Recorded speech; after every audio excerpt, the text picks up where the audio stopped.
The great thing about diversity is that when you learn from people that are not like you get a more full picture of the human experience. Hi, I'm Karl Vaters, and welcome to the Church Lobby, Conversations on Faith and Ministry. My guest in this episode is Brady Shearer, and we're going to talk about 10 surprising stats that prove that church size matters. Brady works with pro-church tools, and we're going to talk about some of the technical aspects that he's very good at by the end of this episode. But the reason I have him on is because I read a Twitter feed that he wrote that summarized a report that I was familiar with about church trends, especially as they relate to church size. So in this conversation, we're going to cover a wide variety of topics, including how stats don't tell you a church's story, but they can help you see things that you might otherwise not pay attention to. Also, there's good news about racial, age, and ethnic diversity in churches over the last 20 years. Real positive stuff that you're going to really be delighted to hear. Also, there are some huge shifts recently, like very, very recently, about how social media promotes content, and understanding this can be a huge benefit to you and to your church. And finally, we're going to talk about the fact that we are currently undergoing the biggest communication shift in the last 500 years. All of that in our conversation coming up with Brady Shearer.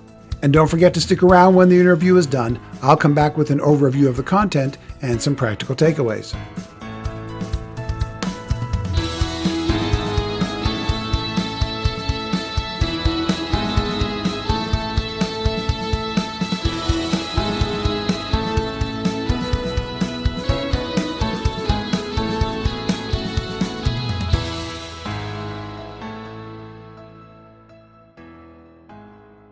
Well, welcome, Brady. It is good to have you on the podcast today. Thanks for the invitation, Karl. Pleased to be here. We came to each other, or I came to you and to your content in a way that I've done with a couple other guests before through Twitter. And I know Twitter is just this massive dumpster fire. It always has been. But lately, with the change of ownership and with, I don't even know how to categorize it, but it just seems to be just this very strange free-for-all place online that you never know what you're going to get. But it's also this place where you do find like content that's different than other stuff and even meet people that you never would have met before. So you put something out there a while ago, and it was based on a report that I had read from the Faith Communities Today report. And the reason I had read it, and maybe I assume you had read it, is it had an awful lot to do about church size. So you put this idea out there, 10 surprising statistics that prove church size matters. First of all, what brought you to that, and why did you have such an interest in putting that out on Twitter for everybody? I think what interested me about this specific research initiative is that it's the largest national survey ever of congregations conducted in the US, and it spanned multiple decades. So it goes back tracking trends starting in 2000, and then it got published in 2020. And so typically data is not all the same. And research is not all the same. And so understanding the methodology behind the figures that we cite is always super important. Anytime we're talking about church, it's never going to be as empirical as something like certain sciences, because even as I just described, this was a survey of religious congregations. And so, we can't truly quantify life change or the existential matters of church and faith. But what we can do is track things over time and see how churches are, even self-reporting changes within their own ministries over that time. And so it was quite extensive, about as extensive as they come in our specific space. And it touched so many different things: church size, giving, ethnicity, volunteer rate, different generations and ages, like every part of the makeup of church, it seemed to cover. And so that's what initially drew me to it. And I will say, if anyone wants to look at it, this is available freely online. You can search Faith Communities Today and access it. It's a public URL, and you can see all the research yourself. It's great. Yeah, and we'll put a link in the show notes for everybody as well, because it really is important. Like you said, it's very thorough. It goes in very deep. As I was reading it and reading your Twitter stream about it, the podcast is called The Church Lobby, because I like the idea that the church lobby is often where we have, quite honestly, the most honest conversations. And sometimes those honest conversations go badly, But this kind of feels like I read this and I thought, this is kind of like, okay, if Brady and I were hanging out at the same, going to the same church pastors conference or church leaders conference and happened to meet in the lobby and said, "Hi, I'm Brady. Hi, I'm Karl. Hey, what you been doing lately?" And you said, "Man, I just read this report." And I went, "Oh, I read that too. Let's have a conversation about this report that both of us just read." And it kind of fascinated us. So that's kind of my premise for how we're going to look at this today. But so you took this very, very extensive and, as you said, very thorough, multi-decadal report, and you came to 10 surprising statistics about church size. I've gone through your Twitter thread here, and let's just go through them piece by piece. The first four actually have to do with all kind of within a common frame of giving and volunteering. So let me read the four, and then let's break these four down. Number one, the larger a congregation gets and the faster it grows, the greater the decline in giving per person. Two, the bigger a church gets, the less willing people are to volunteer. So that's the downside of the big. As it gets bigger, less giving per person and less volunteering per person. Three and four, on the flip side, the smallest congregations, those with worship attendance of 100 or less, gave the most money per person. And number four, the smallest churches also had the congregations that were most likely to volunteer. So you put those four together, the bigger the church gets, the less per capita giving and volunteering. As the church stays small, and let's assume these are healthy churches, you've got greater volunteering and greater giving. First of all, have you seen that to be true in your experience, and what do you think is behind it? I think what's really useful about data like this is understanding the tendencies of different church sizes. I think what we all intuitively know, serving in church and going to church ourselves, is that like different groups of different sizes tend to have different characteristics. And I think that this report is basically drawing that out. And I don't think that's surprising. And I think what makes it useful is looking at the church that you're serving in and understanding your own size and wondering, okay, based on the size of church that we are, it's likely that we're going to have these types of characteristics for the better, and it's likely that we're going to have these types of characteristics for the good. And then what becomes really interesting is trying to pull apart like why. And I said at the end of this Twitter thread, I'm here to basically present this data, and I'm not here to provide too much color commentary. And right. I'm curious what you think. And so let's take that first data point, which is the larger a congregation gets and the faster it grows, the greater the decline in giving per person. And similarly, the greater the decline in volunteering per person. So proportionally, the larger your church is, the fewer percentage of people are giving and volunteering. Well, what is that? I mean, the charitable reading would be, okay, our church is large. It's because we're reaching so many unchurched people. And the byproduct of that is that not as many are getting involved with giving and volunteering because it's a foreign thing. Like they're not used to that. And that's actually a good thing.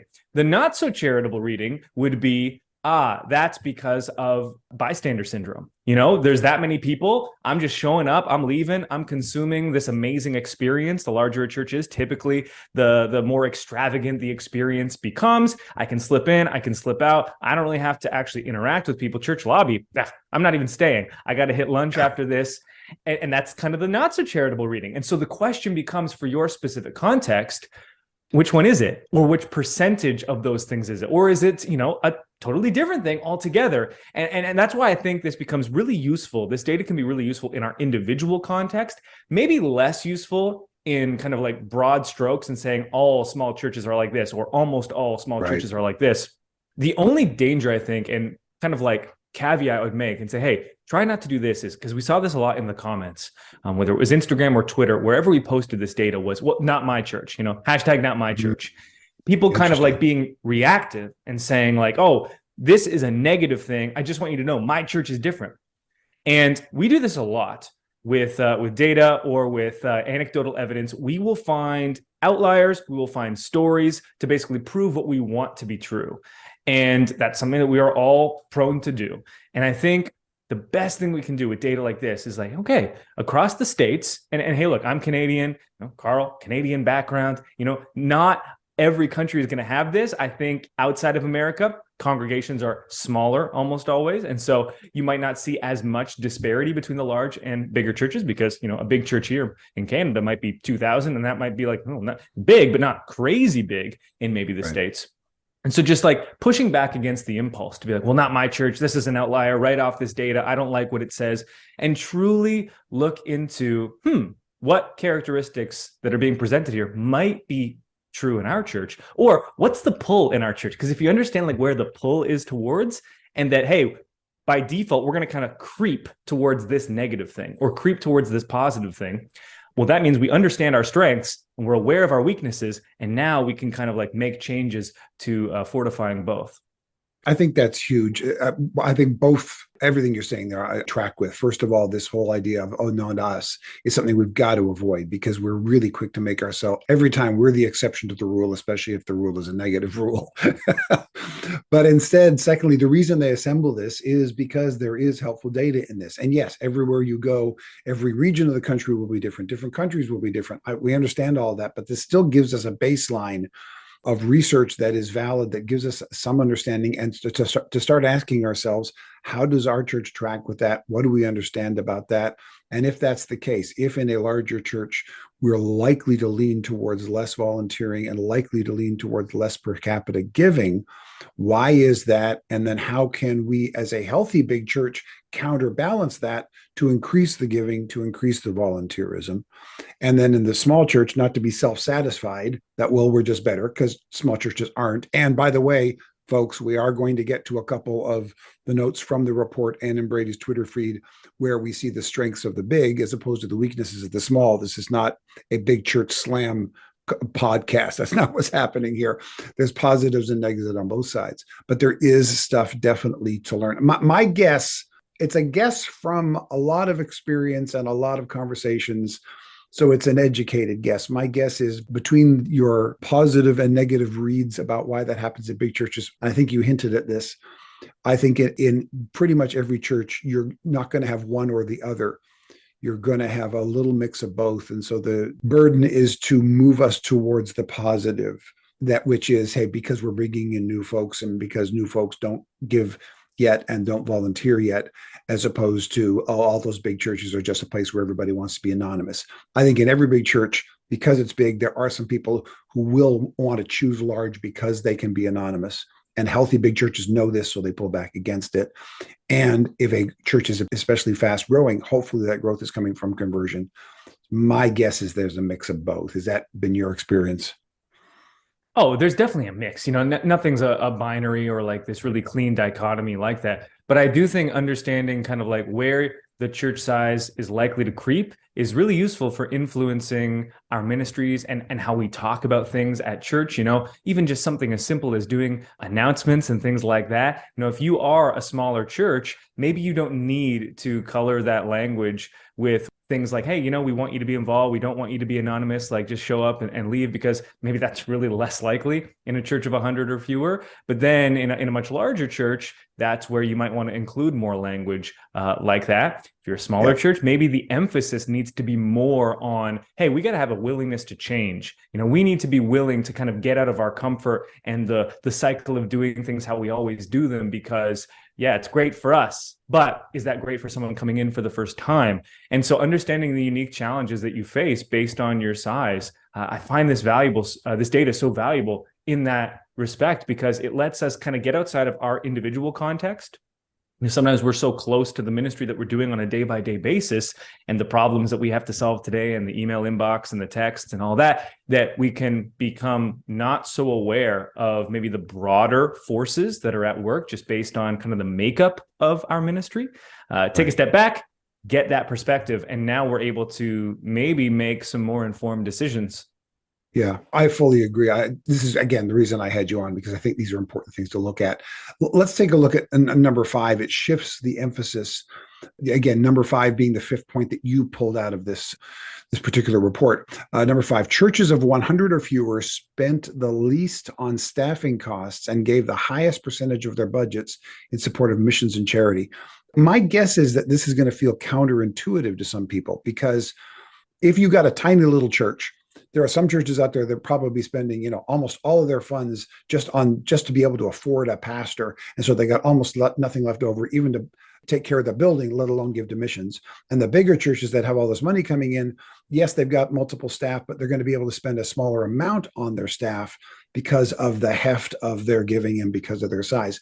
But in fact, the small churches are actually spending less on staff and are actually giving more to missions.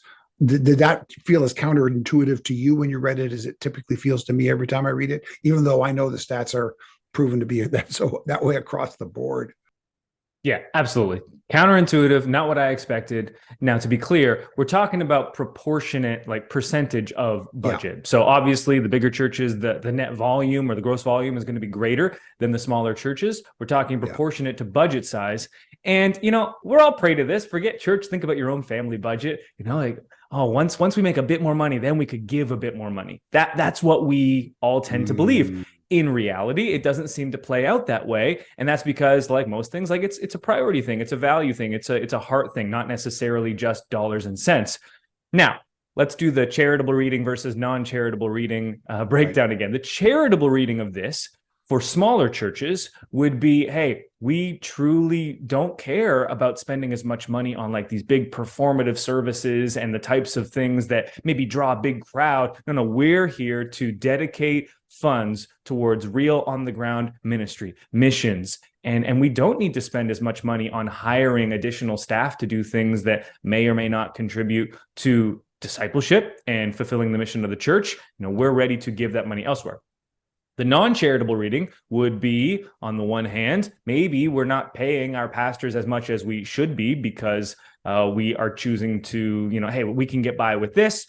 Maybe more churches are bivocational, and that's not a non-charitable or charitable reading. Maybe the pastors are just bivocational. That could be a reason for it, or maybe we are not hiring as many staff as we should and relying purely on the volunteer labor of our church. And we should be spending money on additional staff. And the one staff member, that single staff member wearing all those hats is like just struggling. And maybe the burnout at a church like that is going to be higher, or the burden on that individual pastor and the effects that come from that and their personal and familial life is going to be greater, and that sort of thing. Another non-charitable reading would be to say, well, we're giving to missions and we're not spending money on pastors. So that must mean that like we're doing more ministry work. I think the larger church would say, well, no, like we hire the pastors and they are doing the work of the ministry and they are doing the shepherding and they're doing the pastoral care. And that matters. And not spending that money, that comes at a detriment. Why are we, sending that money elsewhere to, a third party nonprofit when we could be doing that ministry directly in our own church? And so again, what's happening in your unique context? Less important figuring out like broadly what's happening across all churches because it's going to vary greatly, but understanding the tendencies and the broad data, that what does that mean for your specific church? Yeah, I love your approach to this because too often we just read the stat and we think the stat tells us the story. And the stat does not tell us the story. There's a story behind the stats. And the stats can point to the story. They can give us color on the story. They can help us to look in places that we might not otherwise look. But the stats on their own do not give us the full picture of whether or not we're dealing with health or ill health even. We got to look a little more deeply into it. For the small church pastor, I think there is some encouragement in what we've been reading so far, that there are these tendencies towards greater giving, towards greater volunteering, towards greater mission support and charity, towards, and I was going to say towards less staffing. But for the average small church pastor, they may go, I know they don't pay me enough. And that's what's behind that too. But I think there's some real positives here. Let's move into a couple others because it starts to shift the tone a little bit, not towards the negative, but first of all, I think towards something just neutral, but interesting for us to be aware of. Number 6 was 70% of all churches see 100 people or fewer in weekly attendance. But most people don't go to these churches. 70% of church attendees go to churches of 250 or more. So 70% of churches are under 100, but 70% of people go to churches of 250 or more, which is a stat that I have seen consistently across the board. So you've got a lot of small places, but more people go to big places. Is that fairly universal in what you've seen? Well, I think first, understanding this stat can be a bit difficult because it's the same figure kind of like almost in reverse. Yeah. And so you did a good job articulating it.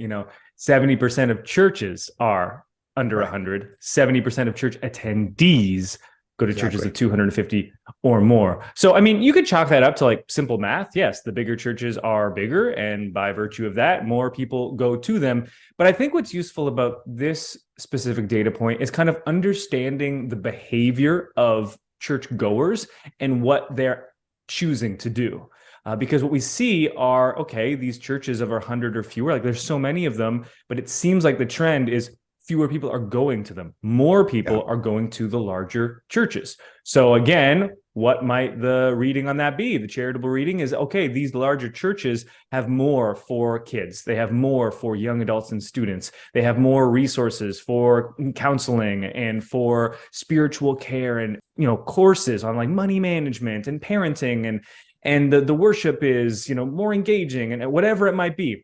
The non-charitable reading would be, hey, nobody wants to actually be committed to a small community long term and walk through the ups and downs and what Christian community is meant to be at its best. We're here to just kind of observe and be a passive spectator, anything to avoid being an active participant. And so again, I think about Jesus's words when he says, it's easier for a camel to go through the eye of a needle than for a rich man to enter the kingdom of God. The takeaway from that being is, okay, the more money you have, the likelier it's going to be that you're going to move away from God. And so understanding that principle is how we then apply in our individual lives. And so it's the same thing here. These are the broad principles.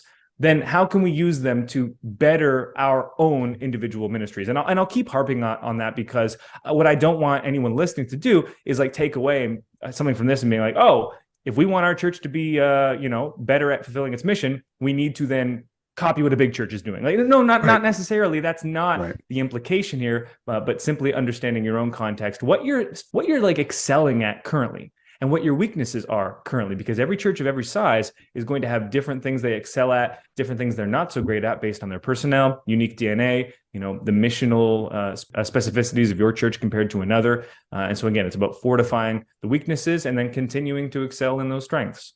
Yeah. And this data, of course, is a snapshot. What it doesn't say, but what is part of what's behind it, is that this is an increasing tendency, that over the last 30 to 40 years, over the last generation, the big churches are getting bigger and the small churches are typically getting smaller. People are gravitating towards the large. I think there's a couple fairly benign reasons behind that. One, we've got more people living in cities, and so cities are the places where the big churches are, and you've got more transitory people. When you move a lot, and you're going to move and you're going to go to a church, I think people are going to tend to go to a larger church, because I think you can habituate yourself into a larger church environment more quickly than you can into a smaller church environment. There's a relational intimacy in a small church, that even in a healthy small church that invites you in, there's a relational intimacy that if you're only going to be there for a short period of time, it's I don't know that I want to fully invest in that yet. So let me go to a big church where I can still get the teaching, I can still get the worship, I can maybe get to know a few folks, but it'll be easier to leave when it's time for me to go. So I think the amount that we're moving and the fact that we're moving to big cities is part of that. I think there's a whole bunch of other factors as well, but let's move along from that, because there's a bunch more, and I do want to talk some about what you specifically do in your ministry to help small churches too. So I don't want to linger too much on that. The next two actually are fascinatingly not about size. They're the only two that aren't size specific in the 10 that you laid out, but they are about diversity, specifically racial diversity. So number 7, in the year 2000, just 12% of churches were multiracial. Today, it's 25%. That's one of the big benefits of this being a 20-year study, right? Number 8, the diversity of a religious community strengthens it. Diversity correlates to increased growth, spiritual vitality, and a clearer sense of mission and purpose in these churches. And that second one, while it sounds like it's an opinion, it's actually based on the research. So let's talk through some of that diversity. And that, to me, first of all, is huge good news. We've doubled the percentage of multiracial churches, and we're seeing, and I think going to continue to reap the benefits of that. Yeah, absolutely. And it reminds me of, there's this thing that I remember happened in Toronto growing up, and it was called Heaven's Rehearsal. I don't know if you remember this at all. That was after we left. You're a little younger than me, so Yeah, it was like 2008 or something. So I'm in high school. It was this like massive effort where they wanted to have a Christian of every single nationality at this giant worship event that was held at like the baseball stadium or, the basketball arena. And for those who aren't aware of Toronto, Toronto was one of the most cooperatively multiracial cities in the world. So this is like prime spot for something like this to happen. So go ahead. Yeah. That's correct. Yeah. And the idea is like, hey, once we get to heaven, we're not going to be looking at everyone around us and seeing like the same skin color and the same language. Like what do you think about heaven, right? We think about like every creed and every tongue, and it was like that's what makes it beautiful. And so I think if people are hearing this like, why is increased diversity like a good thing? Well, there's the clear takeaways in this data, but also because like that is reflective of what heaven is going to look like. There's going to be a lot of people that don't look like us and sound like us, and that's what's truly amazing about the Christian faith is that it's all people of all creeds and all tongues.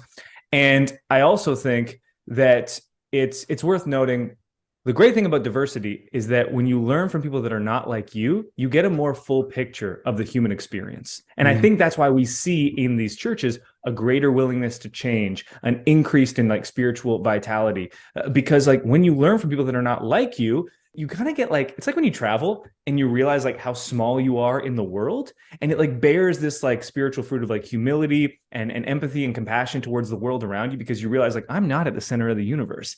And all of these things can also happen when you walk a mile in somebody else's shoes and they have a different upbringing and a different familial background and different traditions and different way of talking, and you're like, but we still subscribe to the same faith. We're still clinging to the same Jesus. Like, wow, that's special. Yeah, especially for Christians. I just recently preached at my church. The Christian religion is the only one that is not pretty narrowly, if not exclusively, focused to a particular ethnic group or to a particular geographical region. If you take a look at almost any other religious faith, they have like a 90% hyper focus on a particular place and people. But Christians are of every place and of every people all around the world. And even if you go back in the ancient religions, the Greek religions were for the Greek, the Roman religions were for the Romans, the Babylonians, the Nordic, right? And you can identify them by these locations and by these people. But Christianity is for everyone, for everywhere, because truth tends to do that. So yeah, this multiracial thing is one of the strengths of the church. And the one thing you did forget to mention that I've got to bring up, when you have racial diversity, the food. Oh, the food is so great. So there's so many positives. I just had to throw that one in because every time I go to a place where there's multiracial, it's like, oh, we're going to eat well today. That's true. My dad got married this past weekend, and my mom passed away like 5 years ago. So he remarried this wonderful Chinese woman, and half of the wedding is Chinese and her family, and half is Caucasian, my family. And let me tell you, the Chinese contributed cuisine was superior. I can absolutely imagine. I believe that completely. And now a short break to talk about something else. If you like the content you're hearing, here are two things you can do for us. First, forward this podcast to a friend. Second, consider becoming a financial supporter through Patreon, Venmo, or PayPal. Just go to karlvaters.com/support. For as little as $3 a month, you can help us put these resources into the hands of the ministries that need them the most. Our support link is in the show notes.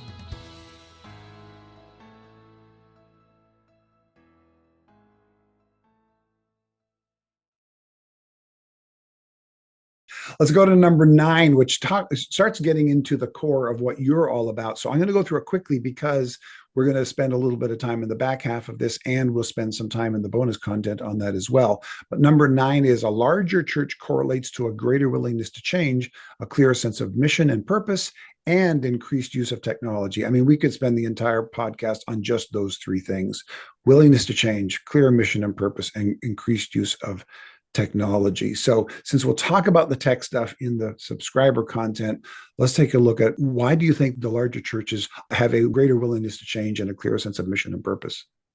Right. So we kicked off talking about statistics that maybe look like smaller churches are fulfilling certain parts of like a church's role well. Now it looks like these are some things that the larger churches are excelling at. I mean, if you think about a small church, And we've all been in small churches like this. Like, what's maybe one of those weaknesses? You go in and it feels like it's this like insider club that an outsider does not feel welcome in. And that's just what happens in smaller groups, because the smaller a group is, the more exclusive it's going to become. And again, that's understanding just the bottom line of what smaller groups are perhaps prone to. And so then what that can kind of dovetail into is a church that's like, hey, we've always done it this way. And the method of doing church has become the mission itself. And one of the things that we always say at our, in our content is mission over method, meaning there might be a stylistic preference to the way that we do things. That should never take precedent over the mission of the church. If there's a superior way of fulfilling the mission, we should put aside our, methodological preferences and, embrace whatever that missional better option is. And so the smaller church, maybe they kind of become really insider focused and we do it this way and we're not going to change it because we've always done it this way, to the detriment of the mission of the church. Whereas a larger church, I think when you're managing and leading a group of that size, you have to be more willing to embrace change because there are so many different variables that you have to consider. It becomes more difficult to get stuck in one way of doing things. Now, that's not to say it can't happen at larger churches, but if you imagine a church starting from inception at 0 and then growing to 100 and then growing to 250 and then growing to 750 and then 1500 and all the way up to, let's say, 10,000, the leaders of those church would have had to reinvent themselves so many times through that process that they would kind of embraced an identity of the church being like, hey, we might have to change because that's the only way we got here in the first place. Whereas if you've led a church of the same size for a very long period, you would only be used to leading that size. It'd be easier to kind of get stuck in the ways of doing things. That is a great way of phrasing it. You're right. The nature of growth requires change. So if we're in a smaller church that has not grown numerically, change has therefore not necessarily been forced upon us. So we need to be more aware and proactive about change because it's not as automatic for us. I love the way that's phrased. One of the things that's interesting, though, about the mission and purpose, and it's something I need to read further into this report about, is when it says that bigger churches have a clearer sense of mission and purpose. In the studies and research and conversations I've had previously on this, what I discover is what that usually means is they'll ask like the general sense of the congregation, what's the mission statement, what's the purpose statement, and most small churches don't have one, and most big churches do. And I think, in fact, I propose this in my next book that I've just put the manuscript in, coming in March 2024, a little bit of a promo there. What I propose in there is that mission statements don't create big churches, but big churches need to create mission statements. When you're in a small church and it's relational, you can look around and go, yeah, we know what our purpose is here. Can you state it? No, but we all kind of know it. And they actually do. There is forward motion. They are doing great stuff. But in a big church, because of the size and because of the complexity of so many different meetings in so many different places, the mission statement acts as a unifying force to keep this complicated organism on a single track, whereas it's much easier to keep on a single track in a small group, even if you don't have a mission statement that rhymes. So my guess is that there is a greater clarity of mission in big churches and less clarity of mission in small churches. I'm tracking with their stats. There's stuff behind that I think we need to be a little careful about before we start doing too much with it, which of course has been your point all along. There are ways of reading these things charitably and not charitably. We need more information. Well, and if I can consider this example, so like Life Church famously has their, public facing mission statement of like anything short of sin to reach people for the gospel. And I know that because they've said it so many times that it's made its way to me. And I have friends of that church and we've consulted with them, but I don't work with them, obviously. And so that church says that publicly from the stage, at any one of their campuses, any number of times. And because it's so frequently said, it becomes kind of like the North Star for the people in the congregation. And they begin to say, okay, what is your church all about? It's about this thing. And so when the church makes a change, when something is done that is different than the preference of an individual person, they're reminded of like why we're doing it. Oh, right, because this is the mission of our church. And now the change is more palatable. Whereas if you're in a smaller church of maybe like, let's say 100 people or fewer, it's probably less of a need to be proactive, as you said, in putting language to that mission, because kind of the church is small enough that kind of everyone, like, we don't really need to say that. Some churches say this to me, and I understand it. Like, I always want to welcome guests at our church because I know it's important, but like, we don't get guests that often. And so if I welcome them every week, everyone looks around and knows that nobody's here, and yet I'm welcoming them. It's like, right. It's like, are you doing it before it happens or only when it happens? And they kind of become this like self-fulfilling thing. You're in a smaller church, you're not articulating that mission all the time. Then when a change happens, that hasn't kind of been set forth as the standard. And if no standard is articulated, then basically people will create a standard in their own mind. And that standard typically becomes the method of doing things that they become familiar with. So now you're challenging the mission in their mind, except the mission in their mind is not the mission, it's the method. But they don't know that because you never set the standard of what the mission was in the first place. That's a very, very important. I'd never heard it phrased that way. I'm going to need to spend some time with that because I think there's a lot in that. Thank you for that. That's really important. I love that. All right, let's get to number 10, and then let's get to some more of the other kind of technical things and kind of the strengths that you have in your particular ministry. Number 10 is, again, on diversity. Larger congregations tend to have a more diverse and representative balance of all races and ages, including more young people and a smaller percentage of older adults. So before I even get your comment on it, I'm going to propose my take on it, and then you can agree with that or take it to pieces, whatever you want to do. Or likely give me both a charitable and uncharitable reading, because I love the way you do that. Okay. So I would say, yes, one church of 1,000 is obviously going to be more diverse than a typical church of 50. The nature of numbers does that. But my guess is if you compare one church of 1,000 with 20 churches of 50, 20 churches of 50 are probably going to have more diversity than one church of 1,000. So I think we have to compare. You can't compare a big to a small. I think you've got to compare the same number of people in a big church to the same number of people in a bunch of small churches. And I think you're going to get a more accurate reading that way. And my guess is that that's not the format that they used for this. So I'll throw that out there to you, and you can bat it back to me. Yeah, that's interesting. My impulse is like, oh, that's a very interesting way of comparing them. My internal pushback is like, well, when I think about smaller churches, and I don't have the data for this from this report in front of me, it might be in there, it might not be, I'm not certain. Like, when I think about smaller churches, the cliche is that smaller aging congregation that is trying to reach out to more younger people. But it's really difficult because when people go to that church, they only see older people that are not like them. And so then how do you kind of break that cycle? Whereas you go out to a larger church and you see people of all types. And so you're like, hey, there are people that look like me, and there are people that not look like me. Cool. But there are people that look like me. So I can fit in here. And that's just kind of how, human nature tends to evaluate different groups. Now, I don't know if I would expect there to be smaller churches. Oh, this is a smaller church of like just the 20 somethings. And this is the smaller church of the, middle-aged folks. And this is the smaller church of the seniors. And it's kind of equally distributed. I mean, I think most smaller churches tend to be older. And so I think there's definitely something to what you're saying. I'm not sure if it would be equal across the board. Huh? I think the diversity is going to be more along racial and ethnic lines than because I think you're right. You're going to have a lot of primarily older small churches. You're not going to have very many primarily younger small churches. That's just statistically true. Plus, for my small church friends, while I've thrown us a bone positive, let me pull it back a little bit.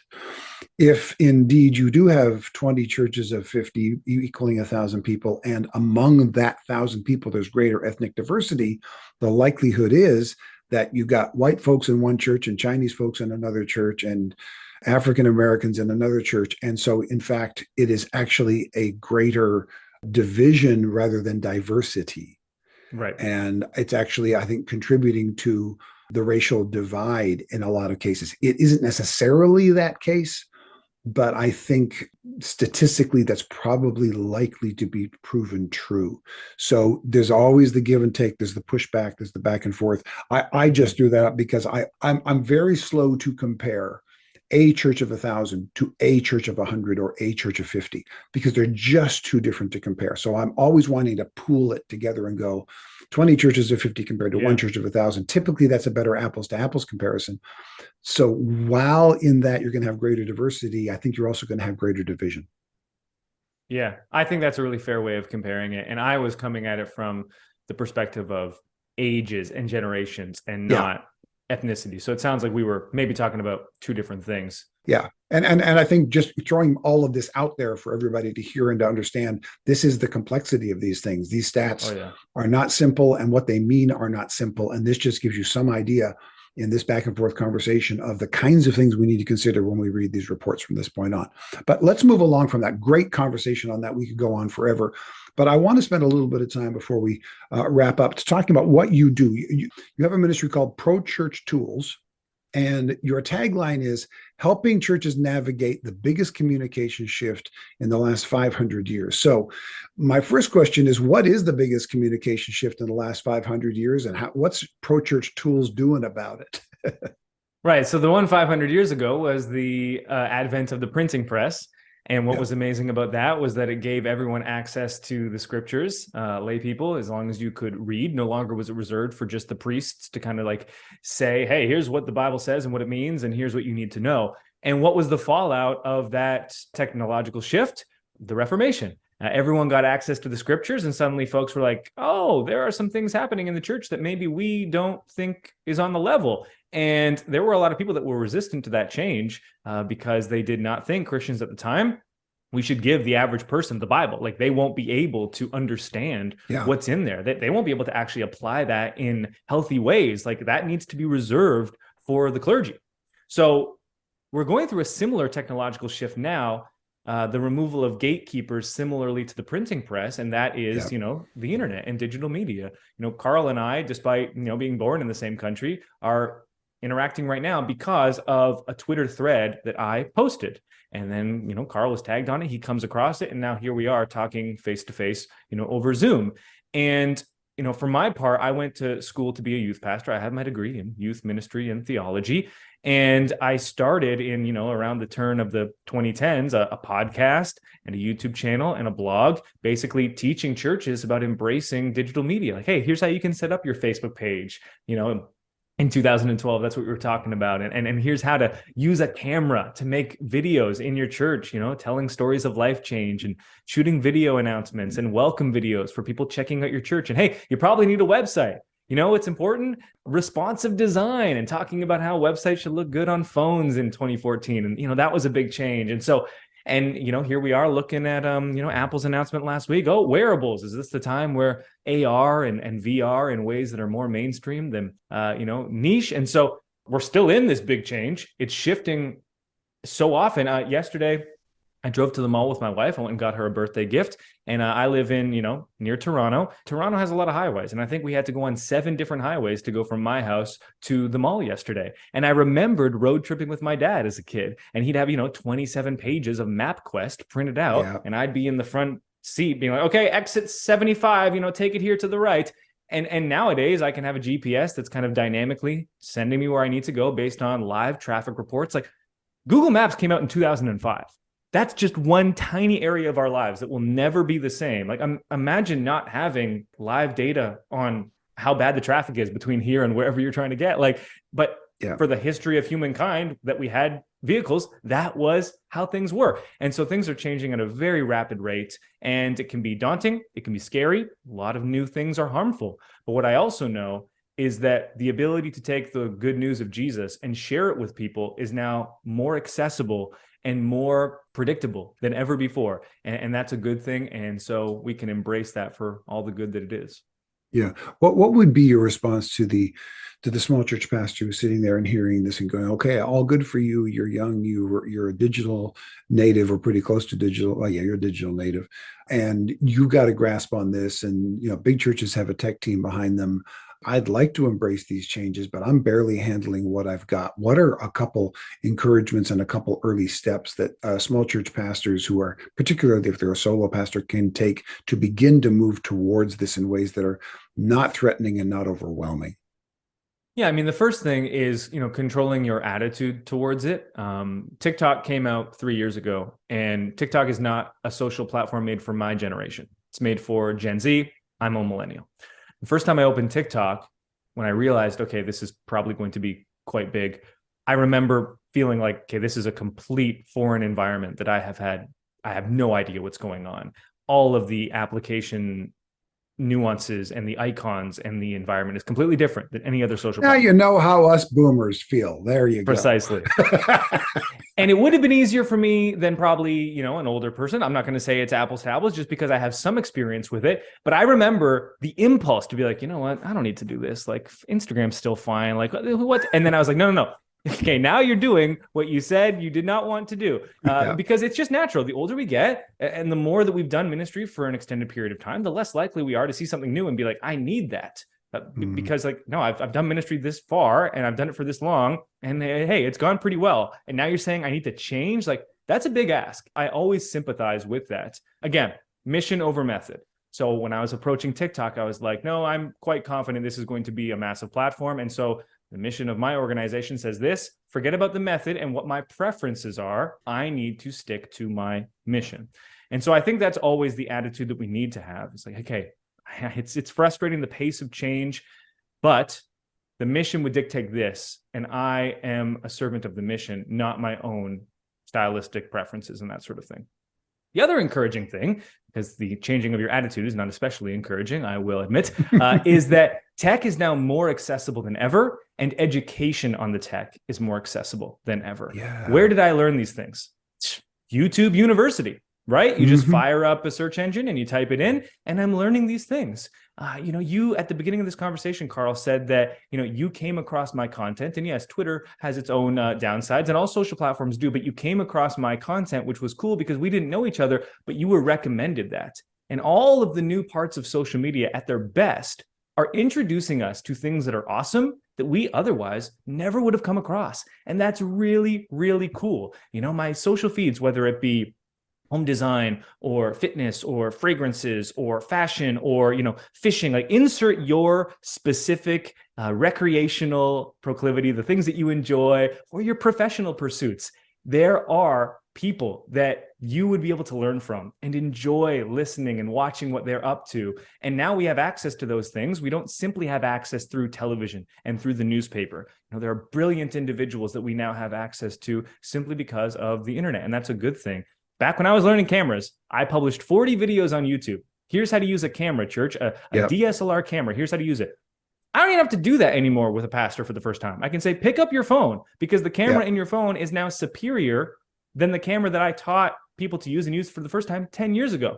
And it's all on auto. So you don't have to worry about the exposure triangle, pastor, and aperture and shutter speed and ISO. Don't worry about that. Just point it in your general direction and you're good. And now you can just focus on teaching. And that's what every senior and preaching lead pastor has done and are comfortable doing. Storytelling. Maybe you do it from the pulpit, expository, you do it from the pulpit.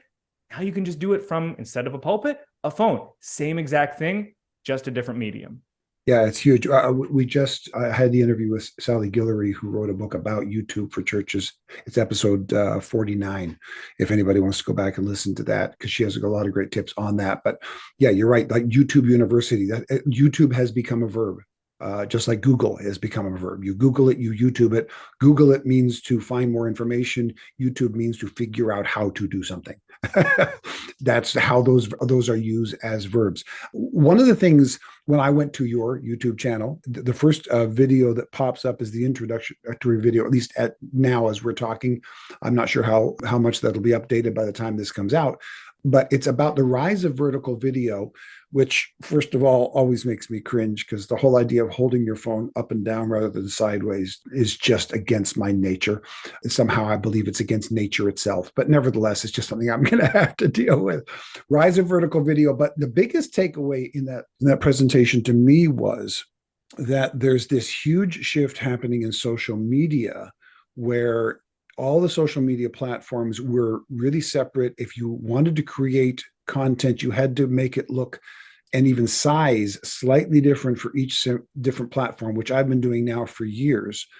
And in fact, it was better to create it that way rather than, because I've had a program on my WordPress where, do you also want to post this to Twitter and Instagram at the same time? And I've always said no, because SEO 5 years ago said no. That's bad for your SEO. You want to put it to each place individually. But now what you're saying is you create one thing and you can post it to them all at the same time. And in fact, that's better, because now social media is not referring you to your friends' posts, but it's referring you to stuff that the algorithm is saying you are going to be interested in, whether or not you know the person who posted it. As a boomer, have I come even close to summarizing the content of what you're talking about with the rise of vertical video? Yeah, you nailed it. Social is going through its biggest transformation since it was first invented, effectively. A departure from what we call social graph algorithms to instead discovery algorithms. And Okay. I'll define those each briefly. A social graph Yeah. algorithm was basically everything you knew about social media before the last 12 to 24 months, meaning the content that you would see when you'd open Facebook or Instagram was primarily or exclusively dictated by the people you had chosen to follow. So your friends and your family. That's your social graph. Now, because of TikTok and now following the leader, every other social platform, we're beginning to see the new era of what we call discovery algorithms. And discovery algorithms are recommending content to you in your feed, not based on who you follow necessarily, but more based on your watch habits and what they think you will like based on how much you watch a video, what you have searched for in the past, and not at all based on like your friends and what they're posting. The reason that this has happened is because, TikTok popularized it and it was incredibly popular with young people. And because social media is still, a young person's industry, these other social platforms realized Gen Z isn't really spending time on our platforms. They're really only spending time with TikTok, which means if we don't find a way to integrate this new type of algorithm into our own platform, we're not going to get the next generation effectively sealing our fate because then we'll just not be getting any more new users. What's amazing, though, about this new era of social media is that churches now have a tremendous upside in the content they post. So think about it in the inverse. You're now seeing content from folks and accounts that you don't follow. Well, that means you as a creator also have the ability to reach people that don't follow you. And so what we're seeing with churches is now tremendous upside on their content. And this is an amazing world we're living in, because now that every social platform has embraced vertical video and discovery algorithms, what you were alluding to, a single piece of content can now be reposted or cross-posted to every major platform.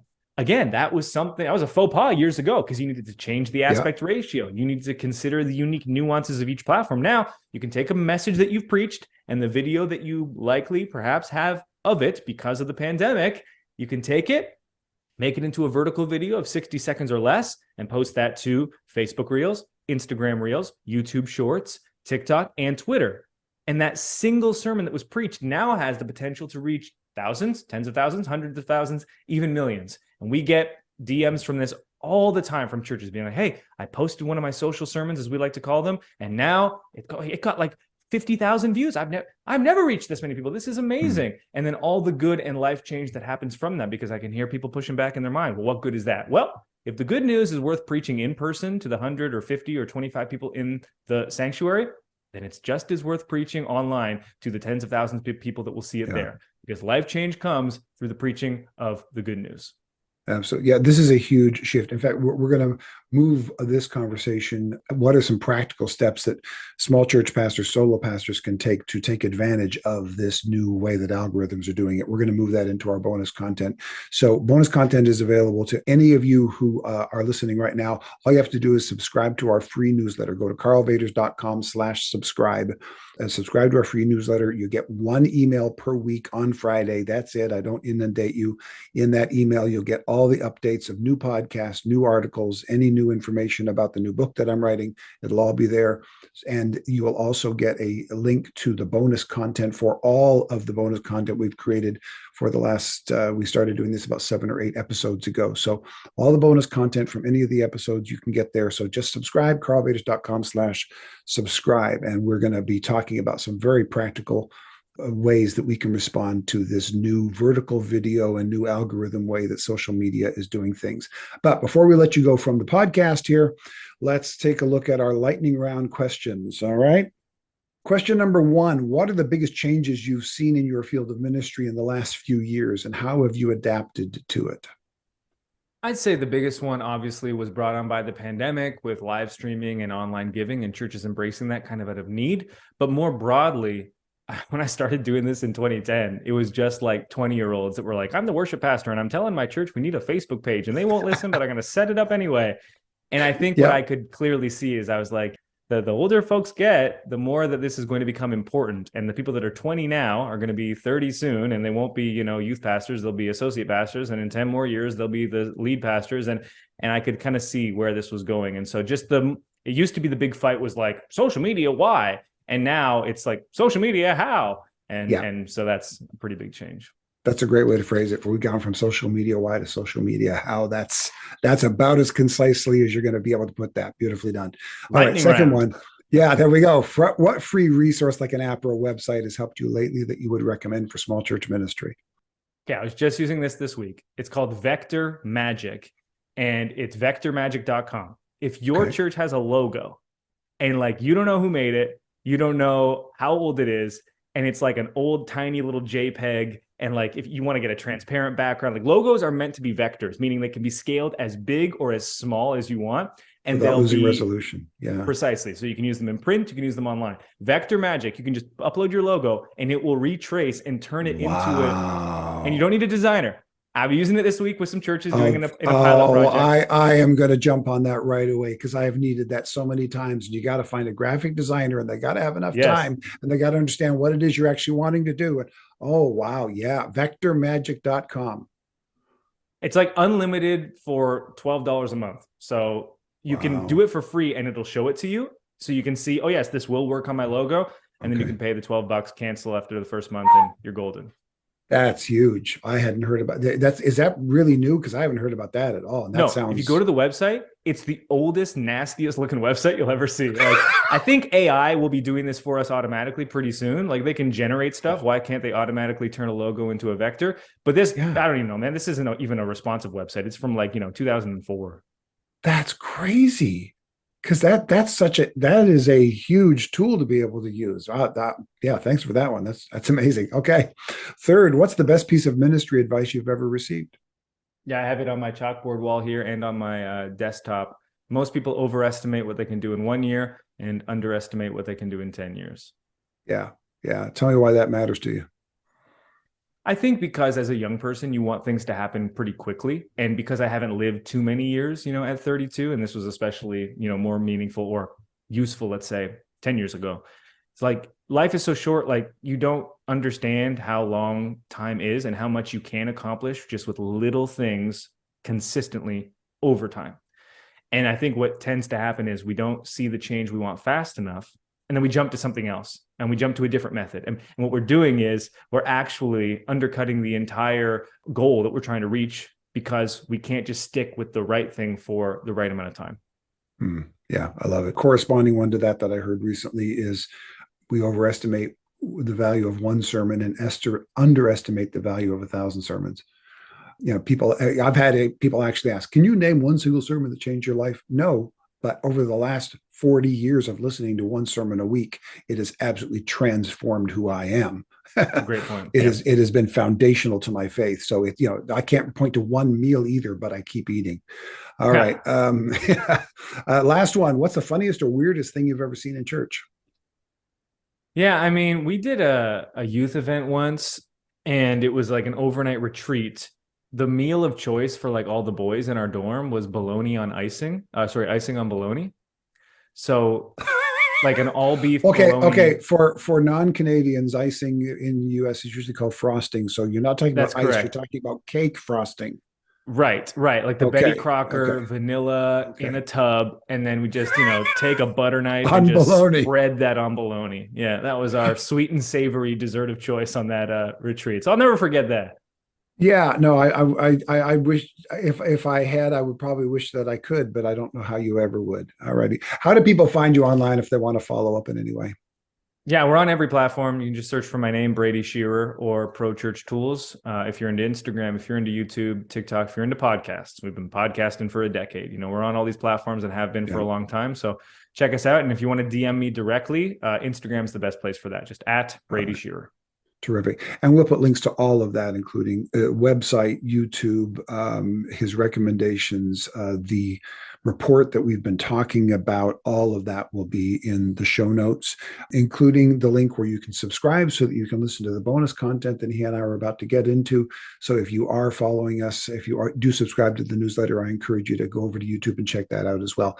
Brady, thank you so much. This conversation, I didn't know what it would be or where it would go because we've never met before. It was just based on a Twitter feed, but I'm thrilled with the amount of content and the great stuff that we have, and with the opportunity to connect you with our audience to the ministry that you do. Thanks so much.